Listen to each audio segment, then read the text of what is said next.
The ninth commandment is thou shalt not bear false witness. Are you aware of any legislators who have lied about anything? There might be one coming up in a minute if you keep talking. We'll see.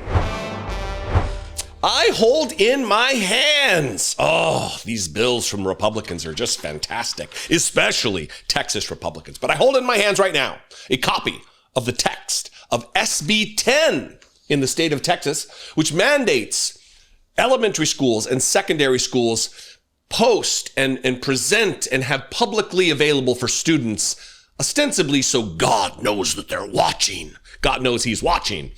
We'll get to that.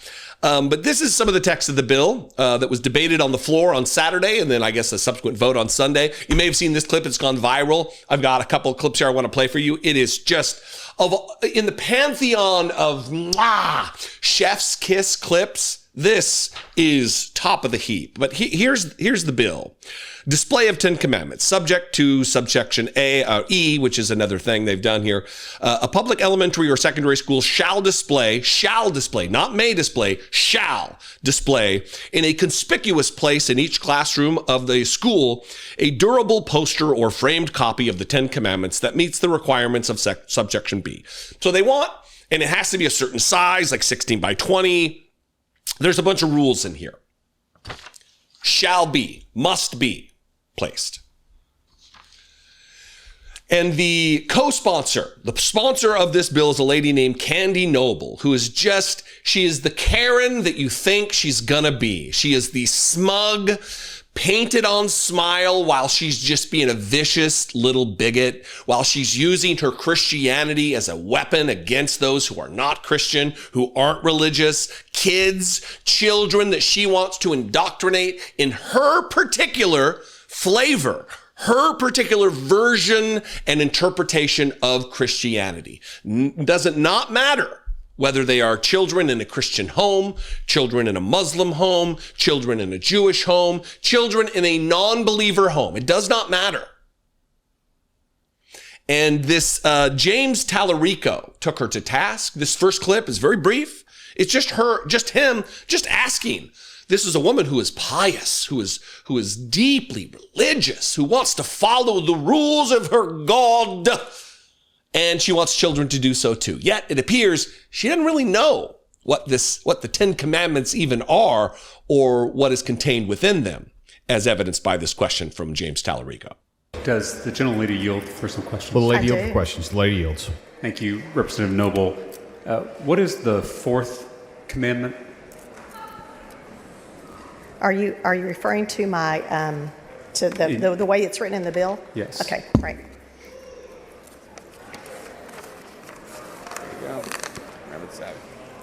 Keep the Sabbath. It's about us being here on Saturday. Is that ironic or what? So what does it mean to keep the Sabbath holy? Well, I think it's, you want to get into theology here? I'd love to, if you'd like to. You'd love to get into theology when you don't even know what the fourth commandment of your particular faith is? The thing that you think is so important that children know and learn and have browbeaten into them? You don't even know what it is, but I'd love to have a theological discussion with you. Oh yeah, I'm sure you would, Candy Noble. You had to have the little staffer behind you clue you in to what it is. And look, a lot of you may not know what the commandments are by number, but you're not claiming to be this knowledgeable, pious individual who has deeply, deeply held convictions about the commandments from your God. If Candy Noble truly believed that these were commandments, wouldn't they be etched on the inside of her eyelids? Wouldn't she know verbatim what they are? You want to have a theological discussion? I'd love to. Next, he goes into where what was leading. This was a leading question. What is the Fourth Amendment? Well, it's keep the Sabbath day holy. Well, the next question is, as you would expect, what day is it today? What day is it going to be tomorrow when we vote on this bill? God, who founded the world, didn't need rest, and yet he took a day of rest after he did creation, and I think he was a good example to us to take a day of rest, and that is enshrined in our in our rules in our Constitution where it says accepting Sunday in our very early documents as a nation. And so part of keeping the Sabbath holy is not working on the Sabbath? That is, yeah. And what is a day of rest. the Ten Commandments come from Judaism? What day is the Jewish Sabbath? It is on Saturday. And what day is it today? It is Saturday. Here we are. The Christian Sabbath is what day? Sunday, in honor of the day that Jesus rose from the dead. And we're scheduled to give this bill a final vote on what day of the week? It's ironic, isn't it? Would you be willing to postpone your bill so that we're not breaking the Ten Commandments by working on the Jewish or Christian Sabbath? I love that you said that, because if we had not had your point of order the other day, we would have actually already completed that. And so, Representative Noble, you're saying that you'd rather tell people to follow the Ten Commandments than follow it yourself? I would have rather have had this bill passed the other day when it was time. And you know, that's really sad that we are under such a crunch in time now with the end of session. Our Texas forefathers only gave us 160 days to pass bills, and that's where we are in this session. A couple things. One, notice that there's a crowd forming around her that will come into play in this next clip. But I find it very funny that these people who act like this is a commandment from God, yet, there's exceptions. It's honor thy mother and father only if there's a bill that, you get forced into it that you can violate that one. Thou shalt not kill. But maybe bear false witness. There's some exceptions. You don't get out of it on a technicality, Candy Noble. It is a commandment from the Almighty, is it not? Because if it is, it seems as though all of these man-made excuses about the forefathers of Texas wouldn't matter. It wouldn't matter that someone offered an amendment that pushed the vote out a little bit in this public, secular process of writing legislation. Next, kind of gets into a little bit of drama, but I want to give you the full flavor of what took place on the House, on the floor of the Texas Assembly here. And this is him asking about lying and bearing false witness and adultery that has been committed by ostensibly members of the body within the Republican Party. Here again is James Tallarico taking him to task. We as a legislature are about to force every teacher in the state to post the Ten Commandments in their classrooms. If they are donated. Do members of the Texas legislature follow the Ten Commandments? Is that about the bill? Your bill is about the Ten Commandments. Yes, it I'm is. asking, do members of this legislature follow the Ten Commandments? So again, this bill is about honoring our historical, educational, and judicial heritage with the displaying of the Ten Commandments. The ninth commandment is thou shalt not bear false witness. Are you aware of any legislators who have lied about anything?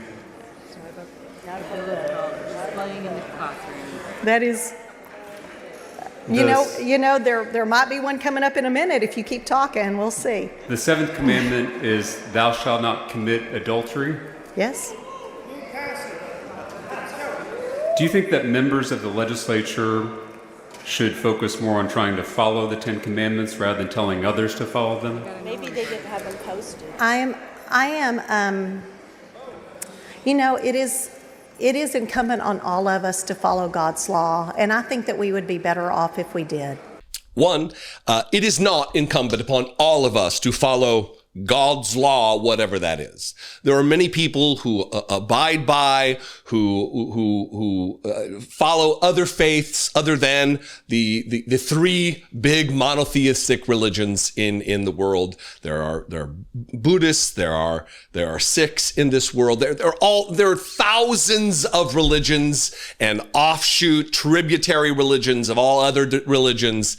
It's not incumbent upon all of us to follow your God's law. That is why the word God does not appear in the Constitution. In fact, if there is any reference to religion, it is in the First Amendment, which prohibits a state establishment of religion, which is what you're attempting to do, which has already, by the way, been overruled by a federal court in the state of Louisiana last year. This is just Texas taking another bite at the apple, to use a biblical term, a little Adam and Eve reference for you there. Now, we're going to end it here, and I want you to notice, remember, the crowd behind her, they're in there to support her, I guess. It's getting larger and larger and larger, and he really hammers her at the end, and she gets saved by the gavel that her time is over, and you can see relief wash over Candy Noble's face. In the committee hearing for this bill, you said that students should see the Ten Commandments in their classroom and remember, quote, God is watching. Is that correct? What? In the committee hearing for this bill, you said that students should see the Ten Commandments in their classroom and remember, quote, God is watching. I do not recall that. You said it in response to a question from Representative Bryant in the Public Education Committee. You don't recall that? No, obviously you do, though. That was like 4:30 in the morning. Okay. We were all pretty sleep deprived. I don't remember in what response that was, if indeed that was a response. I do, however, believe. The lady's time has expired. Thrilled to get out of that one. And that's what this is about. For this type of Christian, presumably an evangelical Christian nationalist psychopath, that they want kids to be browbeaten with the Ten Commandments, to remember God is watching. It's a compulsory thing. It's you will be saved, even if it's at the blunt instrument of our faith, and maybe the blunt instrument of an actual weapon. These people are vile, and they intend to structurally change our culture and drag us back to a time when the church ran the state, and there should be a separation between the two. The state should not run the church should not run the state. They are two separate entities. What do you think? I would love to know. If you live in Texas, I'd really love to know what you think about this. Good job, James Tallarico. Appreciate the effort, brother. Good job. And Candy Noble, thanks for providing some entertainment as outing yourself as the idiot that we all knew you were. You can call, leave me a voicemail, 714-576-4054. And of course, as always, you can email me daily@dollemore.com. I'd love to hear from you. Please subscribe if you have not already. Check to see if you're still subscribed. If you think you are, make sure your notifications are turned on. There's been some hanky stuff going on with the YouTube algorithm that I'm trying to get to the bottom of. And I think if there's more participation from you, we can get ourselves turned around. I love and appreciate you very much. I'll leave it there. I'll see you next time. Be genuine and take care of one another.